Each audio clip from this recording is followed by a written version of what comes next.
क्या आप हर हफ्ते एक एक एक्सेल शीट्स को कॉपी पेस्ट करके थक चुके हैं और सोचते हैं काश एक ऐसा बटन होता जो सारा काम खुद कर देता? तो तैयार हो जाइए एक्सेल की पावर से ऑटोमेशन का असली जादू देखने के लिए। नमस्कार दोस्तों, आप देख रहे हैं अभी इन्फो वर्ल्ड। मैं हूं अभिषेक और आज हम बात करने वाले हैं एक ऐसे एक्सेल ट्रिक की जो आपके घंटों का काम कुछ सेकंड्स में कर देगी। अगर आपके पास कई एक्सेल फाइल्स या शीट्स हैं, जैसे हर मंथ का रिपोर्ट, अलग अलग ब्रांच या टीम का डेटा, और उन्हें आपको बार बार एक में कंबाइन करना पड़ता है, तो इस वीडियो में मैं आपको दिखाऊंगा कि कैसे पावर क्वेरी की मदद से आप मल्टीपल शीट्स को ऑटोमेटिकली एक में कंबाइन कर सकते हैं, बिना फॉर्मूला, बिना VBA और बिना किसी एक्स्ट्रा एडिंग्स के।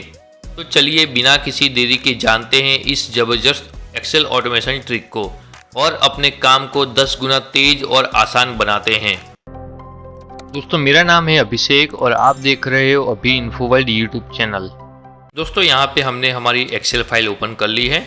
इसके अंदर आप देखोगे जनवरी, फरवरी, मार्च एंड अप्रैल चारों महीने का डेटा दिया हुआ है। इस कंबाइंड वाली शीट के अंदर हमें चारों मंथ का डेटा लाना है और उसे ऑटोमेट करना है। हम सबसे पहले ये जो डेटा है उसे टेबल फॉर्मेट में कन्वर्ट करेंगे। तो टेबल फॉर्मेट में कन्वर्ट करने के लिए डेटा के ऊपर जाना है और कीबोर्ड से Ctrl+T प्रेस करना है। तो ये आपका डेटा टेबल फॉर्मेट में कन्वर्ट हो जाता है। इसे आप कोई भी फॉर्मेटिंग में यहाँ पे उसे ला सकते हो। तो वन बाय वन हम चारों ही डेटा को टेबल फॉर्मेट में कन्वर्ट करते हैं।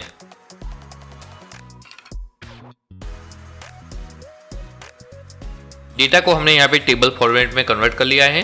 अब हमें जाना है कंबाइंड शीट के ऊपर और क्लिक करेंगे डेटा के ऊपर। डेटा टैब में जाने के बाद गेट डेटा पे क्लिक करना है और फ्रॉम अदर सोर्स पे क्लिक करना है और यहाँ पे आपको जाना है ब्लैंक क्वेरी के अंदर। ब्लैंक क्वेरी पे क्लिक करते ही यहाँ पर पावर क्वेरी का विंडो ओपन हो जाएगा। सबसे पहले हम यहाँ पे क्वेरी का नाम दे देते हैं। तो क्वेरी का नाम हम दे देते हैं कंबाइंड डेटा। कोई भी आप नाम दे सकते हो अपने हिसाब से।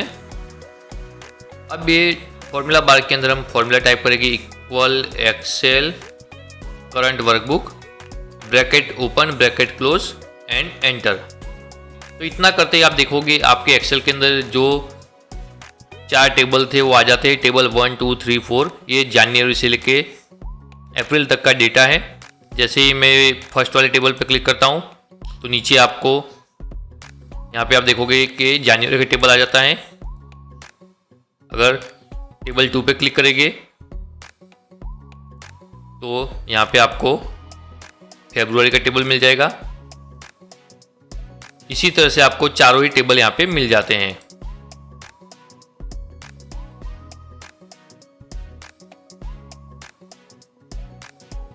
अब आपको ये दोनों ही जो कॉलम दिए हुए हैं कंटेंट एंड नेम, उसके बीच में एक्सपांड का ऑप्शन मिल रहा है। तो इस पे आपको क्लिक करना है।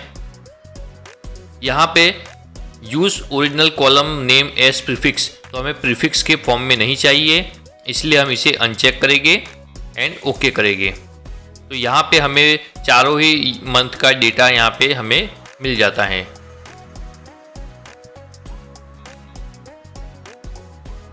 यहाँ पे लास्ट में आपको टेबल के जो नाम है 1 से लेके 4, 1, 2, 3, 4 वो यहाँ पे मिलते हैं आपको। इसे हम बाद में रिमूव करेंगे। ये जो डेट है तो इस कॉलम को पूरा आप सिलेक्ट करोगे और इसे डेट फॉर्मेट में क्लिक करोगे।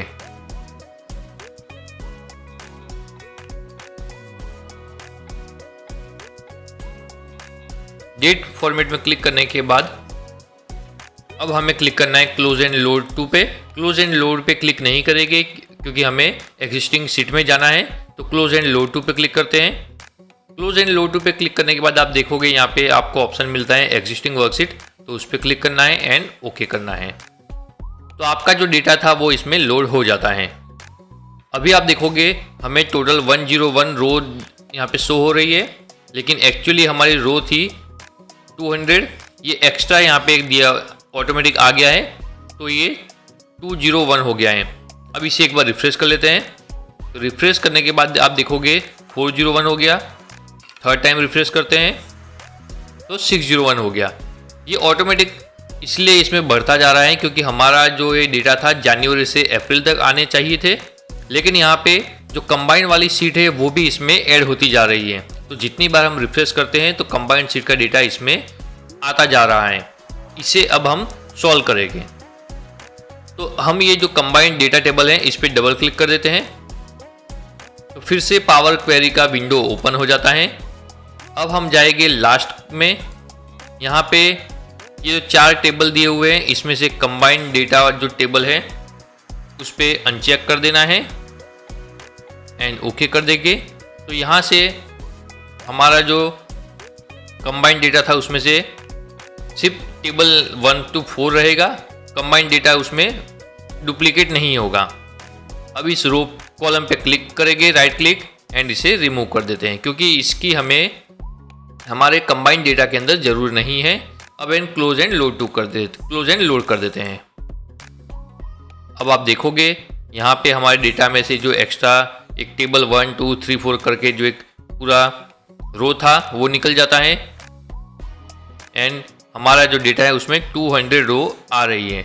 अब इसे एक बार रिफ्रेश करते हैं, तो रिफ्रेश करने के बाद भी आप देखोगे 200 ही रहता है, चाहे हम कितनी भी बार उसे रिफ्रेश कर ले हमारा डेटा चेंज नहीं होगा। अब सपोज कीजिए यहाँ पे आपका जनवरी से लेके अप्रैल तक का डेटा है, अब इसमें आप मई को भी ऐड करते हो तो वो भी इसमें ऑटोमेटिक आ जाएगा।